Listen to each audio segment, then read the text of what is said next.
Jinwoo Park walked through the massive doors of the Galactic Council chambers and felt the weight of 3 years pressing down on his shoulders like a heavy stone. The human ambassador wore his best diplomatic uniform, but he knew it would not matter today because the aliens had already made their decision about humanity long before this final meeting began.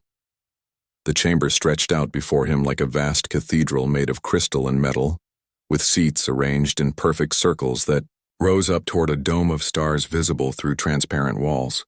12 different species sat in their designated sections, and each group looked at the humans with expressions that Jinwoo had learned to read over his time here. The crystalline Vorthak glowed with soft blue light that meant dismissal, while the gaseous Nathari swirled in patterns that showed boredom, and the insectoid Quillix clicked their mandibles in what humans had come to understand as barely contained laughter. Admiral Sora Kim walked beside Jinwoo and her military-bearing maid. Several alien representatives shifted nervously in their seats, but she kept her face calm and professional, even though Jinwoo knew she wanted to show them exactly what human military training could accomplish. Behind them came Chief Scientist Tae-Min Lee, carrying a datapad full of research proposals and technological offerings that the Council had rejected repeatedly over the past 3 years.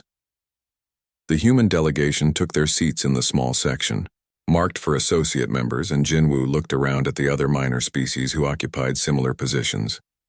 The Kalari sent encouraging gestures with their tentacles, while the Zhan blinked their large eyes in what passed for sympathy among their people.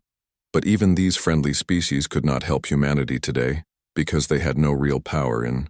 The Council speaker Veltara rose from her central platform, and her crystalline form caught the light from the chamber's artificial sun in ways that made her appear almost divine to species that valued such displays. She had been the Vorthak representative for over 2 centuries, and Jinwoo had learned that she considered herself far superior to the short-lived mammals from the 3rd planet of an unremarkable star system. The Galactic Council convenes this final session to address the petition of the species known as humans for full membership status. Veltara announced in the harmonic tones that all Vorthak used for official statements. We have deliberated for 3 standard years and examined all evidence presented by their delegation. Jinwoo felt his aide Hye-Jin Choi tense beside him, because they both knew what came next, but they had to sit through the formal process anyway. Hye-Jin had worked harder than anyone to prepare humanity's case, and she had spent countless hours translating human concepts into forms that alien minds could understand, only to watch those same aliens dismiss their work without serious consideration. The primary concerns raised by council members center on the aggressive nature demonstrated by humans throughout their brief contact with galactic civilization. Veltara continued while her blue glow intensified with what Jinwoo recognized as satisfaction. Their rapid expansion into unclaimed systems shows a disturbing lack of respect for established boundaries, and their military buildup suggests intentions that may threaten galactic peace. Admiral Sora Kim shifted slightly in her seat, and Jinwoo placed a restraining hand on her arm because he knew she wanted to point out that every human military action had been defensive in nature, and that their expansion had followed all established protocols for claiming uninhabited systems. The Admiral had fought in 3 different conflicts against pirate groups that threatened human colonies, and in each case she had offered to share her tactical knowledge with Council forces, only to be told that humans were too primitive to understand proper military doctrine. Furthermore, Veltara announced while turning her attention to Tae-Min Lee, the technological contributions offered by humans demonstrate a concerning lack of sophistication that would dilute the scientific advancement of Council civilization.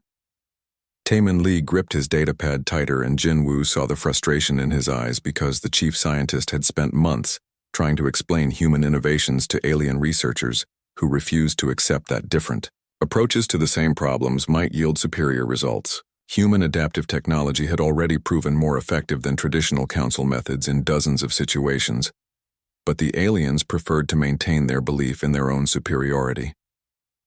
The voting began with mathematical precision as each species cast their decision through quantum-linked communication systems that registered their choice instantly across the chamber. Jinwoo watched the numbers appear on the central display and felt his heart sink as the negative votes accumulated far beyond what their intelligence had predicted.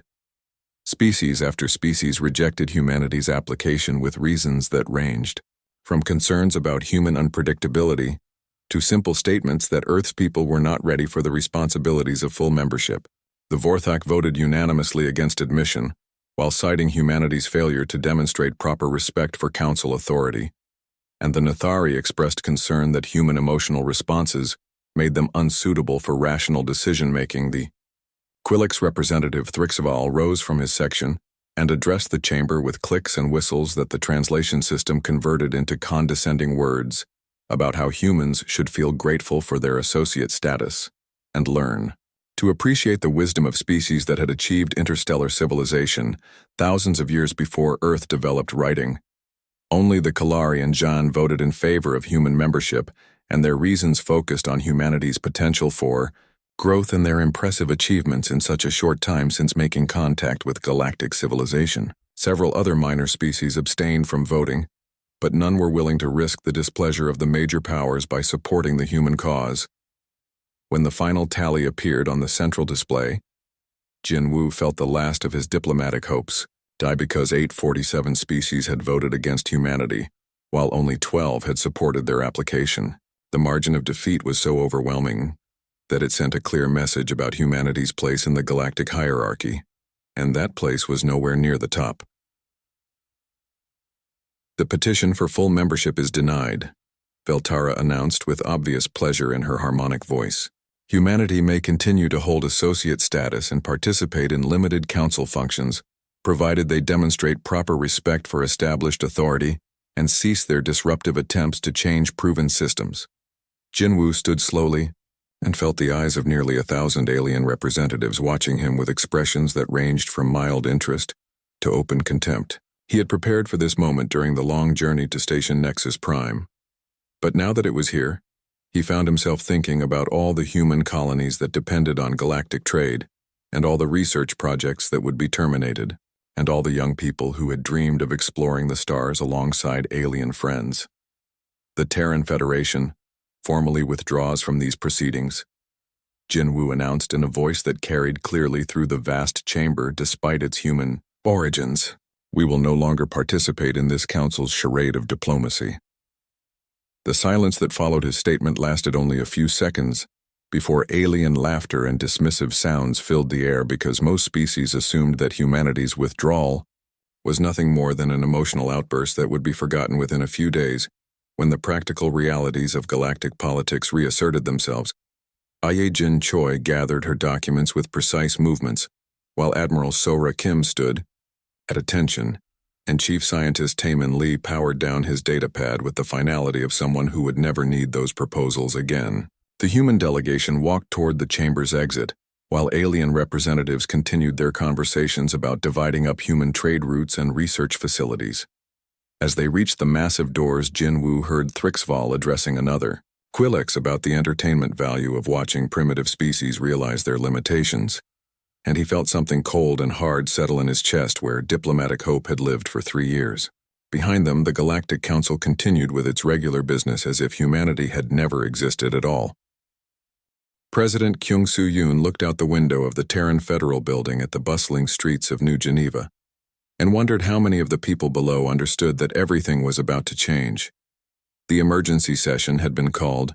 Within hours of receiving Jinwu Park's transmission from Station Nexus Prime, and now the most powerful humans in the galaxy sat around a table made of earth oak discussing the end of their relationship with galactic civilization. Defense Minister Hyun Young Lim pulled up holographic displays showing human assets scattered across council space, and the numbers were staggering even to people who had helped build the Terran Federation's expansion over the past 2 decades.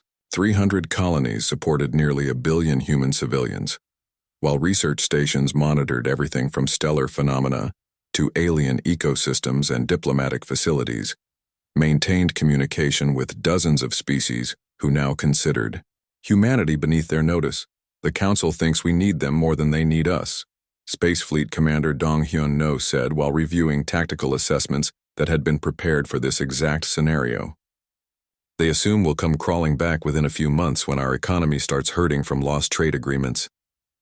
Intelligence Director Mi Young-seo activated her secure communication system and began displaying intercepted alien messages that painted a clear picture of how the Council viewed humanity's dramatic exit from their chambers.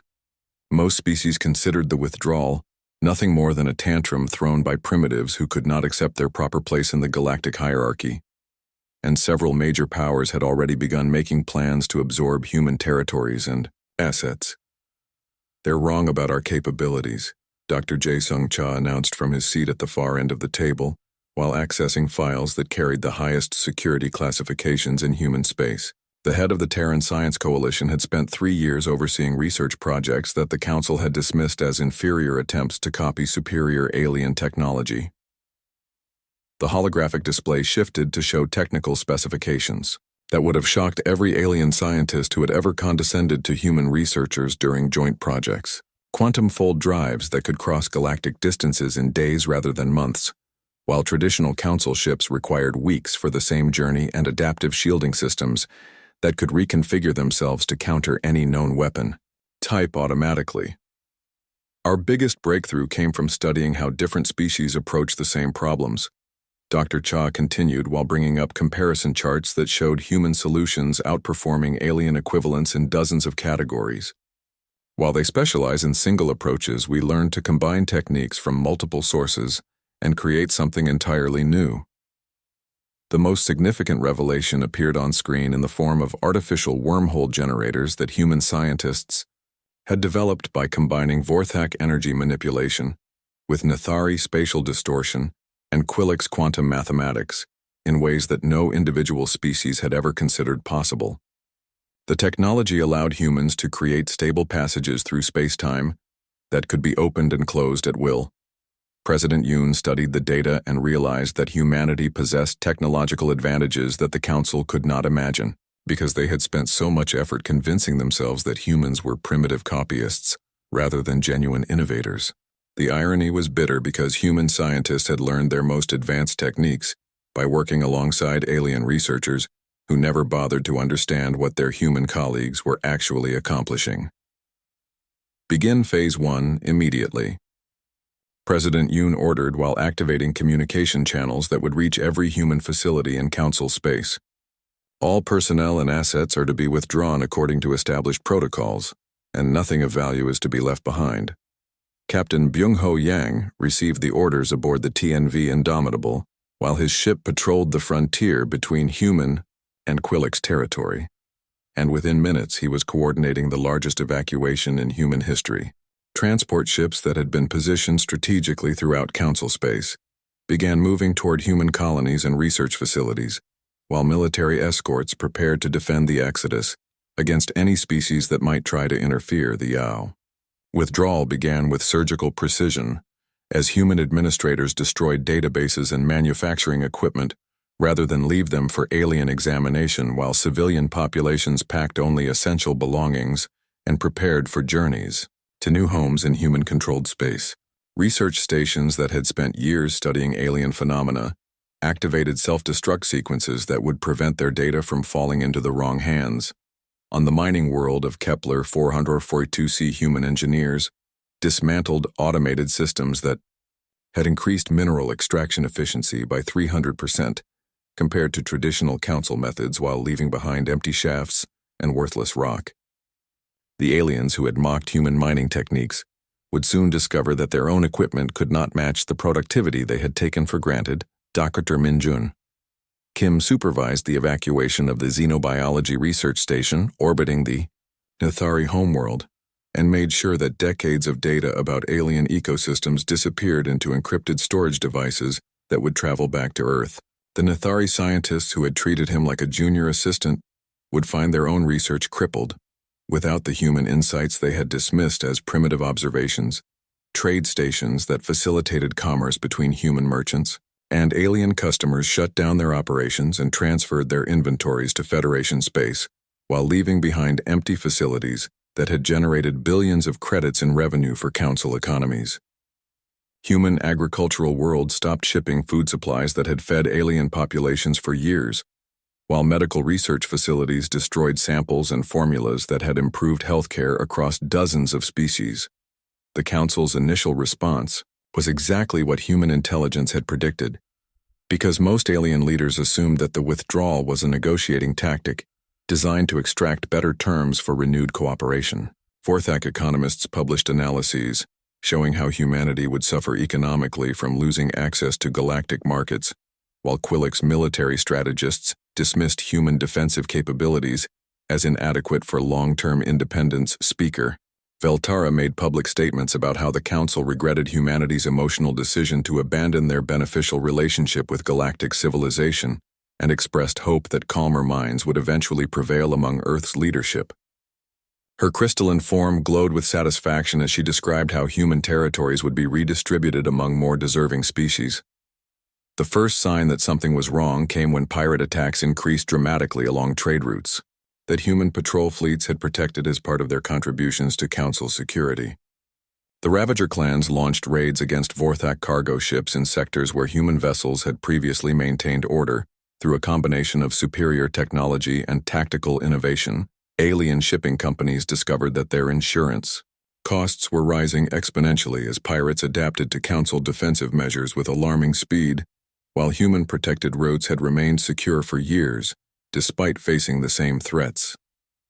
The humans had never explained their methods for dealing with raiders because Council military leaders had insisted that their own techniques were obviously superior.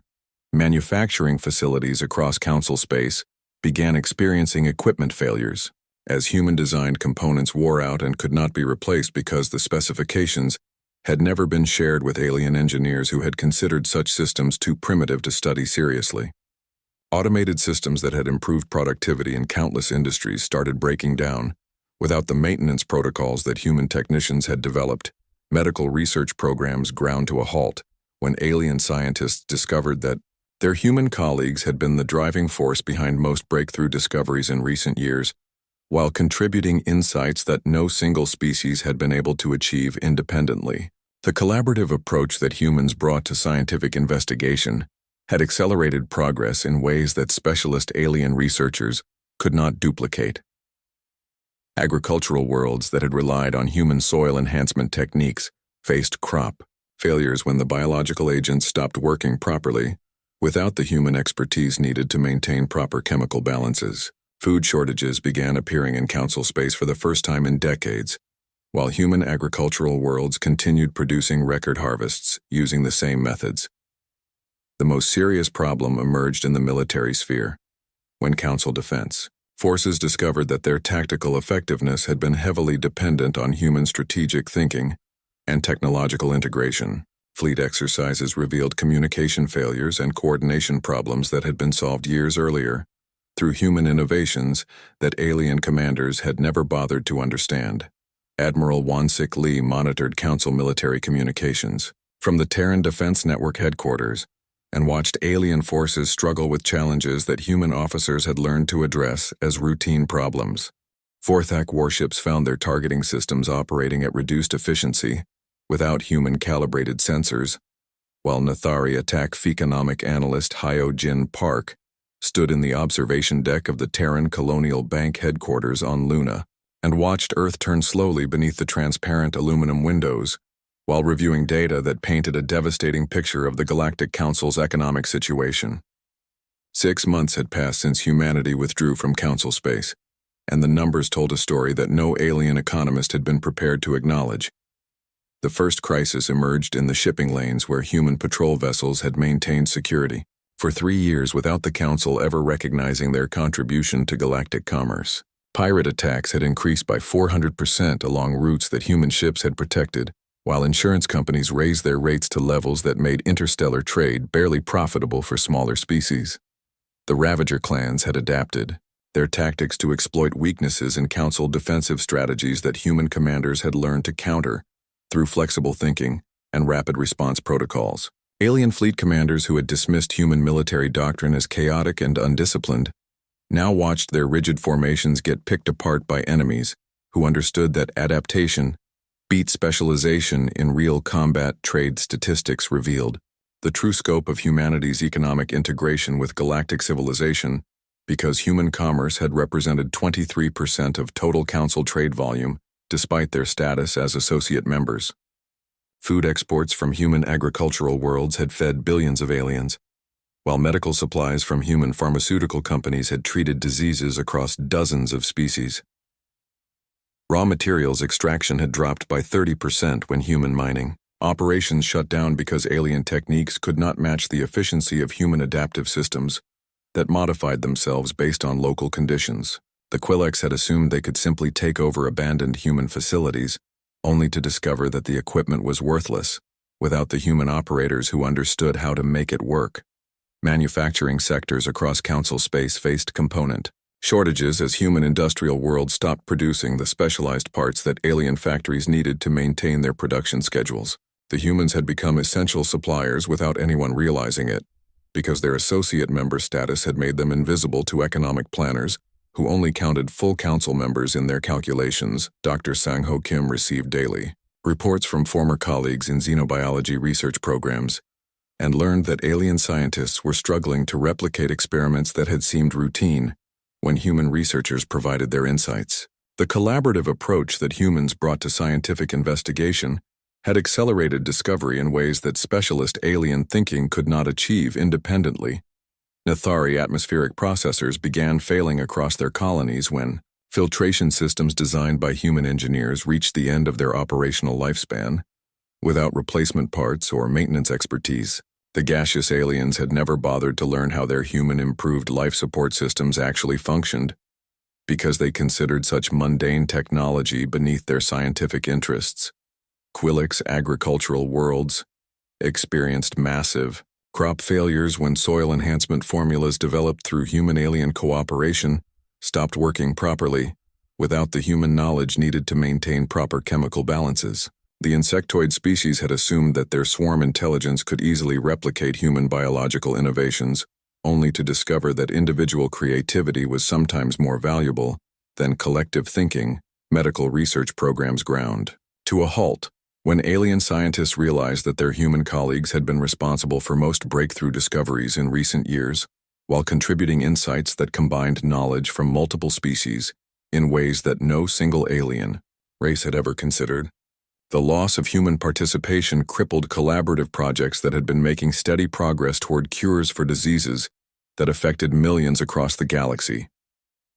The Vorthak discovered that their crystalline warships were operating at reduced effectiveness without human-designed targeting systems that had integrated multiple sensor types into coherent tactical displays. Their energy-based weapons had become more accurate and powerful through human innovations that combined Vorthak energy manipulation with targeting algorithms derived from human military experience. Admiral Won-Sik Lee monitored Council military communications from his command center in the asteroid belt, and observed the gradual decline of alien defensive capabilities as human-trained officers left their positions and took their knowledge with them. Fleet exercises revealed coordination problems that had been solved years earlier, through human tactical innovations that alien commanders had never understood or appreciated. The most serious military problem emerged when Council forces discovered that their logistics networks had become dependent on human efficiency improvements that reduced supply requirements and increased operational range for space-based fleets. Without human optimization techniques, alien militaries found themselves struggling to maintain forces at distances from their home systems. Strategic planning capabilities deteriorated as alien commanders realized that human officers had been providing the adaptive thinking that allowed Council forces to respond effectively to unexpected threats. The rigid specialization that each species brought to military operations worked well against predictable enemies, but failed completely when faced with opponents who changed their tactics frequently. Intelligence operations suffered massive setbacks when human agents withdrew from Council space and took with them networks of contacts and information sources that had taken years to develop.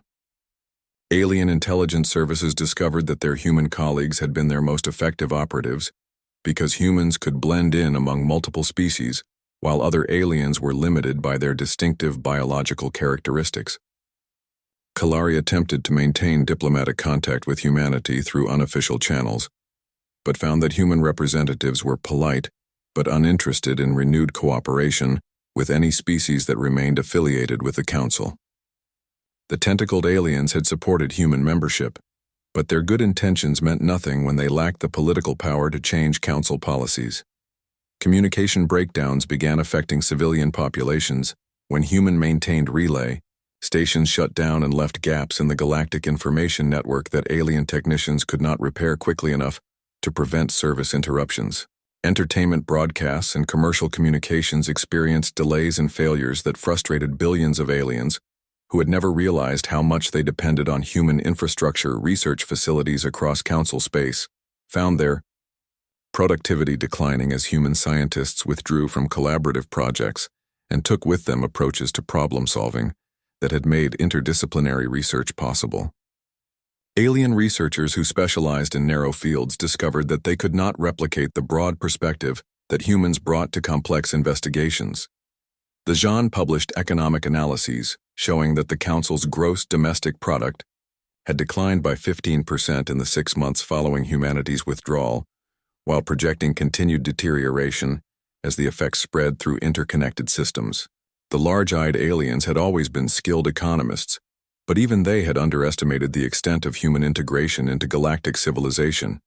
Financial markets became increasingly unstable as investors realized that human withdrawal represented a permanent loss rather than a temporary negotiating position. Stock prices for companies that had depended on human trade or technology fell dramatically, while currency exchange rates fluctuated wildly as alien governments tried to compensate for lost human economic activity.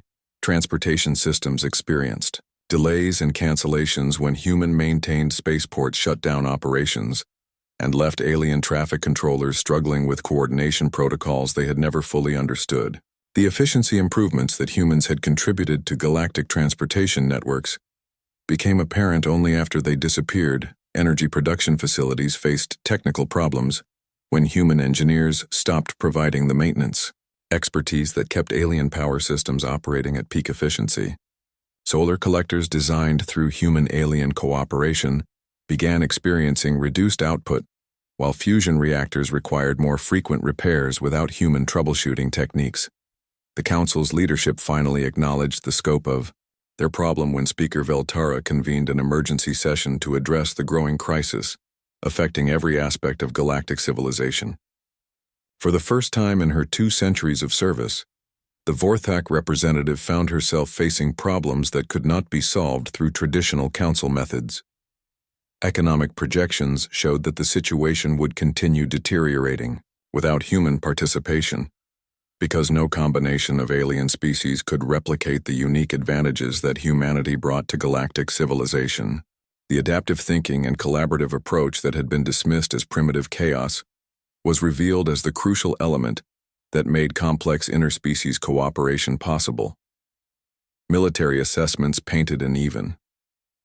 Fleet Admiral Sunmi Cho was reviewing quarterly defense reports in her command center on Luna Base when the first emergency signals arrived from the galactic rim and changed everything humanity thought they knew about the threats facing civilized space.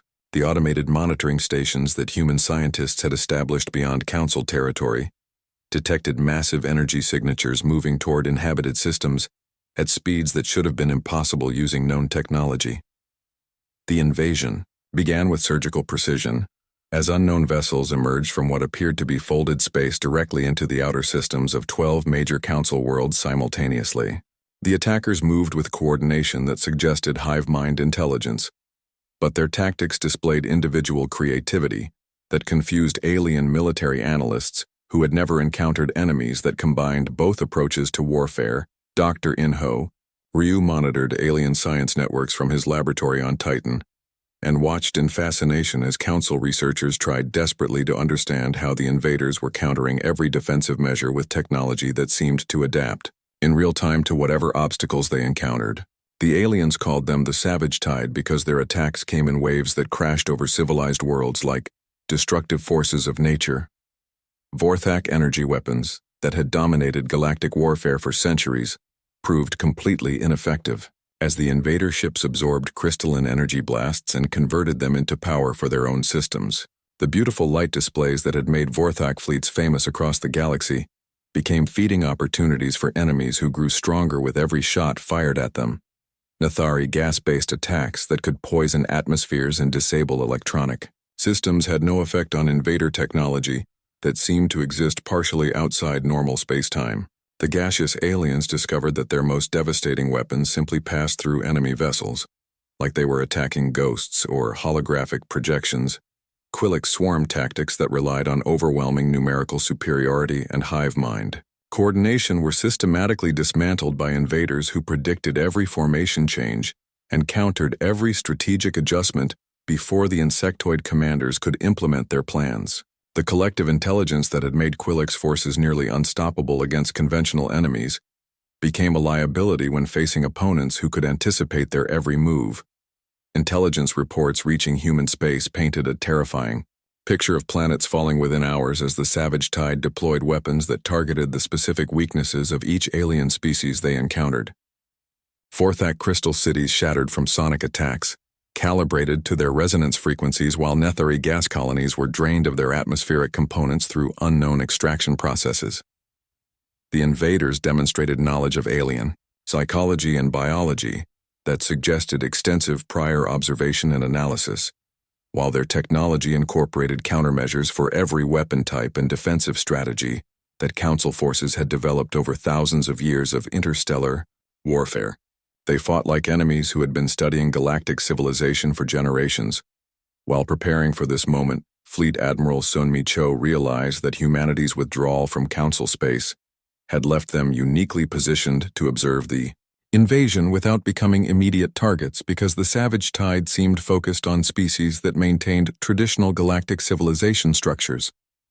Human colonies in independent space continued operating normally, while alien worlds burned under attacks that combined overwhelming technological superiority with intimate knowledge of their victims.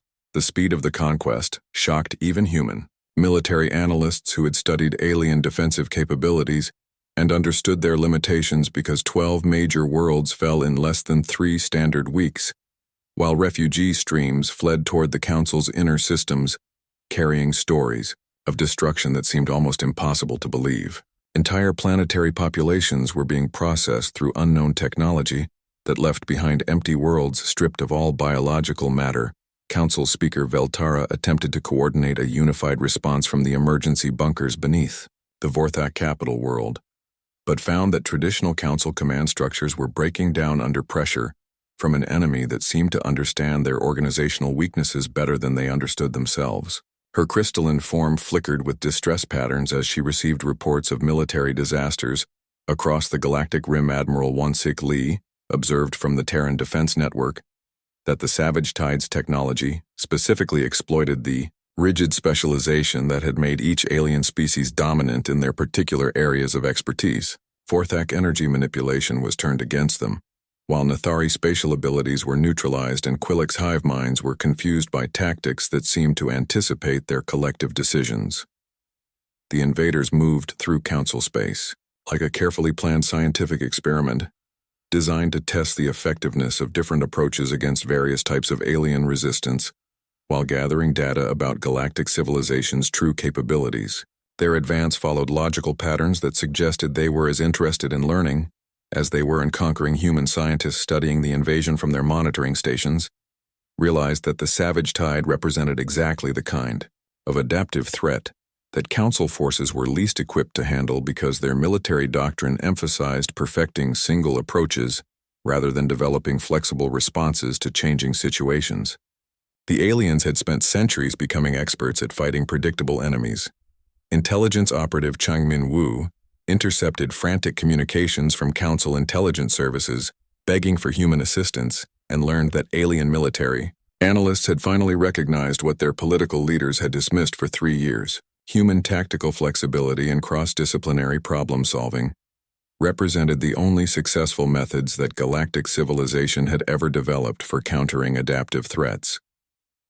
The desperate messages revealed that Council military computers had been running simulations of human combat doctrine against the Savage Tide technology, and discovering that adaptive tactics produced significantly better results than traditional alien approaches to warfare. The chaos and unpredictability that had been criticized as primitive human weakness was actually the key to fighting enemies who could predict and counter systematic responses. Research networks across Council space buzzed with urgent discussions, as alien scientists finally understood that human interdisciplinary thinking was not a sign of intellectual immaturity, but rather a sophisticated approach to solving complex problems that no single species could address independently.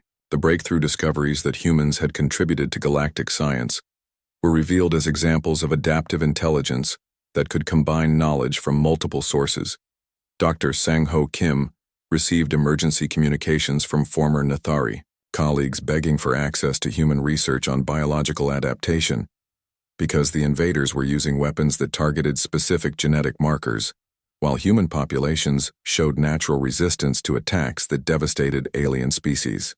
The diversity that aliens had dismissed as evolutionary inefficiency was protecting humans from weapons designed to exploit biological uniformity. Military historians studying the invasion patterns realized that the savage tide had been observing galactic civilization long enough to map every defensive installation and strategic resource, while developing countermeasures for every weapon system and tactical doctrine that Council forces had ever deployed in combat. Their knowledge was too complete to be recent acquisition. The scope of the disaster became clear when refugee reports indicated that the invaders possessed detailed information about alien psychology and culture that allowed them to target civilian populations with precision attacks designed to maximize terror and disruption. They were not just conquering territory but systematically dismantling the social structures that held galactic civilization together. Economic analysis showed that the savage tide was selectively destroying infrastructure that supported interstellar trade while leaving intact facilities that could serve as bases for further expansion. Their conquest followed economic logic that suggested they understood galactic civilization's dependencies and vulnerabilities. With frightening accuracy, Council military forces found themselves fighting an enemy that seemed to know their battle plans before they were formulated, while possessing technology that countered every advantage that had made alien species dominant in their respective regions of space. Traditional warfare had become impossible against opponents who had solved the puzzle of galactic military doctrine. The realization hit alien leadership like a physical blow when they understood that humanity's withdrawal had eliminated the one element of unpredictability that might have allowed Council forces to develop effective countermeasures against the invasion. Human tactical thinking represented the only approach that the savage tide had not been able to predict and neutralize. Emergency sessions convened across Council space as alien governments faced the possibility that their civilization might not survive without the human capabilities they had rejected so confidently just months before the invasion began.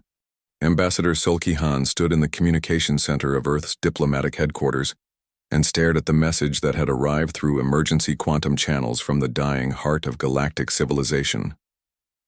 For the first time in recorded history, the Galactic Council was formally requesting aid from a non-member species, while acknowledging that their own survival depended on the help of people they had dismissed as primitive just months earlier. The transmission came directly from Council Speaker Veltara herself, and her crystalline form flickered with distress patterns that human xenopsychologists had learned to recognize as signs of extreme desperation among the Vorthak species. Her harmonic voice carried undertones of defeat that would have been unthinkable during the years when she had lectured humanity about their proper place in the galactic hierarchy. The Galactic Council formally acknowledges our grave error in judgment regarding the species known as humans. The message began with words that seemed to cause Veltara physical pain as she spoke them. We have underestimated your capabilities and dismissed your contributions to galactic civilization in ways that we now recognize as catastrophic mistakes that have endangered all sapient life. President Kyung Soo-yoon convened the Terran Federal Assembly in emergency session, while intelligence reports continued arriving from human monitoring stations throughout Council space, painting a picture of systematic collapse that grew worse with each passing day.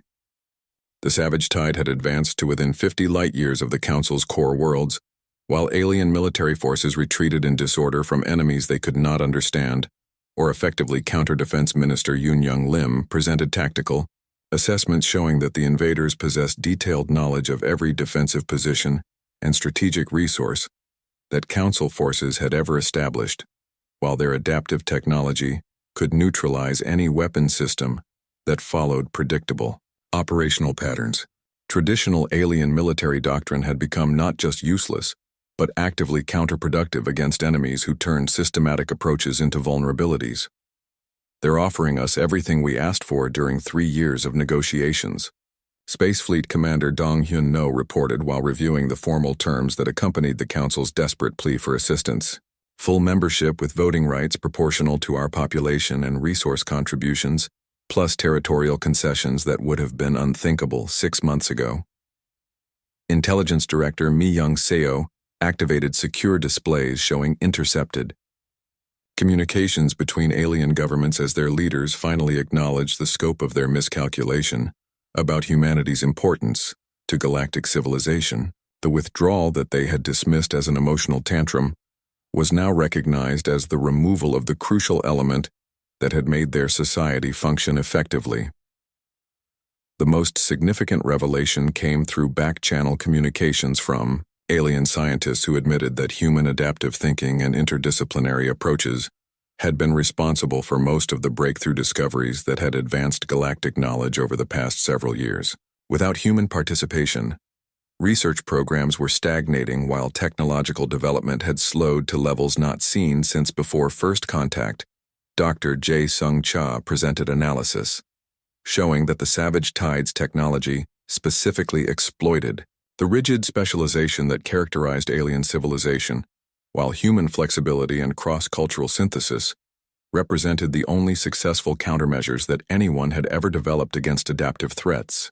The diversity that aliens had criticized as primitive inefficiency was actually the key to survival in a universe full of unpredictable dangers.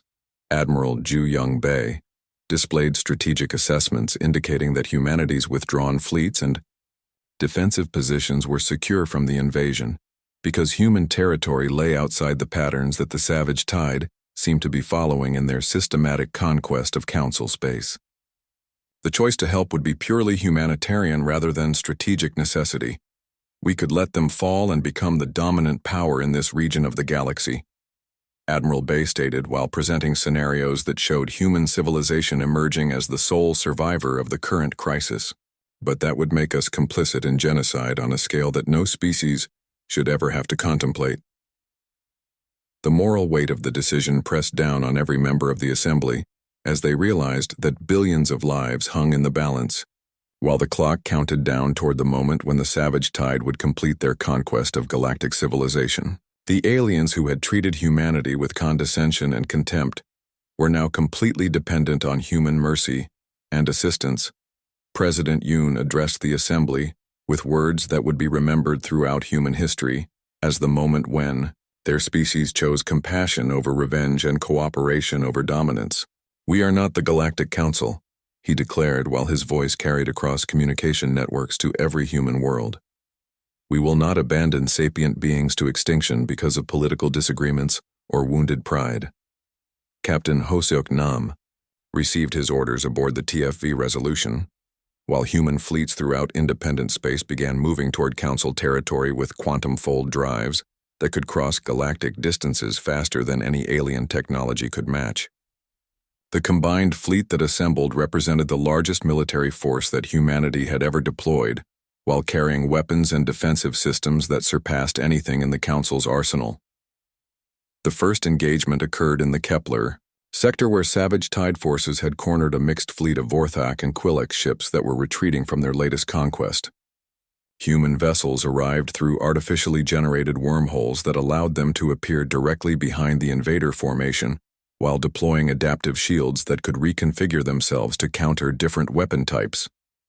Automatically, Admiral Sora Kim commanded the tactical coordination that combined human unpredictability with alien firepower in ways that confused the Savage Tide's predictive algorithms and forced them to fight an enemy they could not anticipate or counter effectively.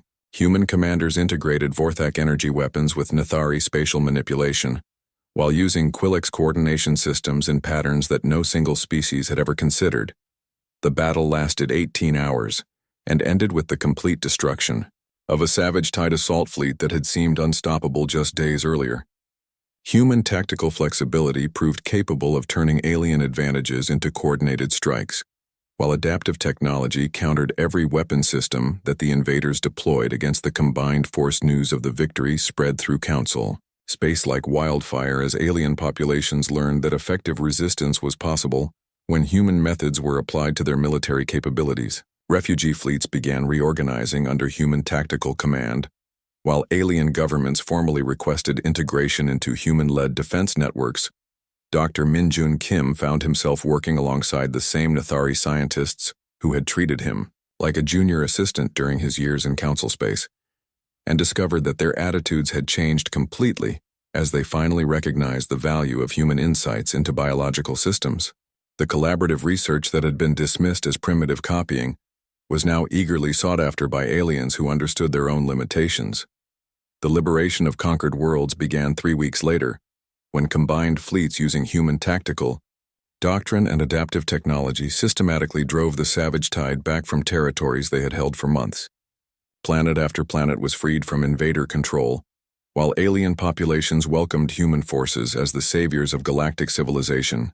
Council Speaker Veltara delivered a public broadcast from the liberated Vorthak capital in which she formally acknowledged that human flexibility and adaptive intelligence had proven superior to traditional alien approaches in every category that mattered for long-term survival. Her crystalline form glowed with patterns that human xenopsychologists recognized as deep respect and genuine gratitude. The final battle occurred at the edge of galactic space, where human forces pursued the retreating savage tide to their staging areas and discovered that the invaders had been observing Council civilization for centuries while developing countermeasures for every predictable response pattern. Only human unpredictability had been beyond their ability to anticipate and neutralize. Captain Byung-ho Yang led the deep space pursuit mission that drove the surviving invader forces back into the void between galaxies, while human technology proved capable of matching their adaptive capabilities through superior flexibility and faster innovation cycles. The threat was neutralized but not eliminated because the savage tide had demonstrated that the universe contained dangers that required constant vigilance and adaptability. The aftermath brought changes that transformed galactic civilization as alien species finally understood that diversity of thought and approach was more valuable than rigid specialization. Human methods were integrated into every aspect of Council operations, while traditional hierarchy gave way to collaborative structures that emphasized adaptive problem-solving. Jin-Woo Park returned to the Council chambers as the newly elected speaker chosen by alien species who had learned to value the human